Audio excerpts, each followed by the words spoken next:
வணக்கம். இந்த நாளில் சின்ன சின்ன வெளிச்சங்களில் இன்னொரு புதிய சிந்தனையை தெரிந்து கொள்வோம்.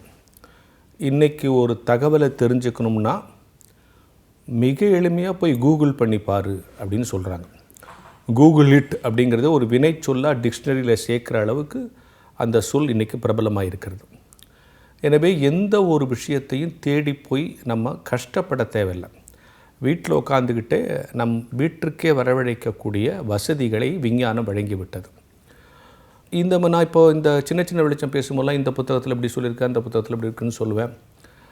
இந்த புத்தகங்கள்லாம் நம்ம கைக்கு வர்றதுக்கு எவ்வளோ சிரமப்பட்டிருக்காங்க நம்ம முன்னோர்கள். இன்றைக்கி எல்லா தகவல்களும் நமக்கு ஈஸியாக வந்துடுது.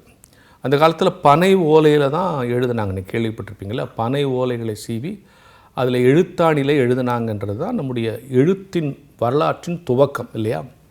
ஆனால் அப்படி எழுதுறது ரொம்ப சுலபம் இல்லை. அதுக்கு நல்ல பயிற்சி தேவை. ஏன்னா ஓலை உடஞ்சிரும். அது ரொம்ப காஞ்சும் இருக்கக்கூடாது, ரொம்ப ஈரமாகவும் இருக்கக்கூடாது. ஈரமாக இருந்தால் கிழிஞ்சிரும், காஞ்சிருந்தால் உடஞ்சிரும்.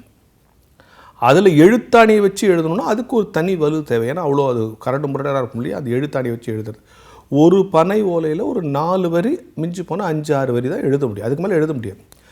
இப்படியே எழுதி மிகப்பெரிய இலக்கியங்களையும் காப்பியங்களையும் நம்ம மக்கள் காப்பாற்றிருக்கிறாங்கன்னா எவ்வளோ அவங்க இதற்காக தங்கள் நேரத்தை உழைப்பை கொடுத்துருக்காங்க.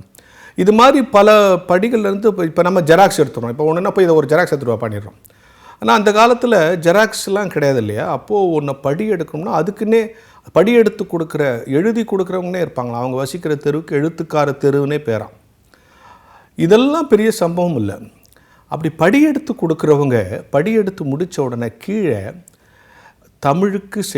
தமிழ் அன்பர்களுக்கு செய்யும் ஒரு சிறு உதவியாக இதை நான் கருதுகிறேன்னு சொல்லி கையொப்பம் போடுவாங்களாம்.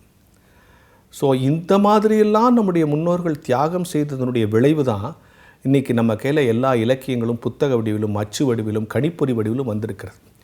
எனவே இன்றைக்கு வசதிகளை அனுபவிக்கிற நம் முன்னோர்கள் இந்த தமிழுக்காக அவங்கெல்லாம் அப்படி செய்யலைன்னா இந்த இலக்கியங்கள்லாம் நமக்கு சேர்ந்துருக்குமா? இந்த இலக்கியங்கள்லாம் சேரலைன்னா இந்த அளவுக்காவது ஓரளவுக்கு மனுஷன் நல்லவனாக இருந்திருப்பானா? யோசித்து பாருங்கள். அப்போது எவ்வளோ பெரிய தீர்க்க தரிசனத்தோடும், எவ்வளவு பெரிய அர்ப்பணிப்போடு, எவ்வளவு பெரிய உற்சாகத்தோடு, எவ்வளவு கடுமையான முயற்சி எடுத்து காலம் நம் கைகளில் இவற்றையெல்லாம் கொண்டு வந்து சேர்த்திருக்கிறது என்பதை ஒவ்வொரு நாளும் நாம் நன்றியோடு நினைத்து பார்க்க வேண்டும். ஒரு திருக்குறளை எடுக்கிறோமா, ஒரு பைபிள் எடுக்கிறோமா, ஒரு இளங்கோவடிகள் புத்தகத்தை எடுக்கிறோமா, ஒரு கம்பராமாயணத்தை எடுக்கிறோம், இதெல்லாம் என் கையில் சேர்றதுக்கு இதற்கு பின்னால் இத்தனை பேருடைய உழைப்பு, நேரம், வியர்வை, ரத்தம், முயற்சி இருந்திருக்கிறது அப்படின்னு யோசிக்கணும். அதே போல தான் இந்த ரட்சிப்பு நமக்கு சேருவதற்கும் இன்றைக்கி நம்ம பிரசங்கம் பண்ணுறோம், சர்ச்சில் போய் சேர்ந்துடுறோம், பைபிள் எடுத்து வாசிக்கிறோம், ஏசாவை பற்றி ஏற்றுக்கிறோம், ஞானஸ்நானம் எடுக்கிறோம்.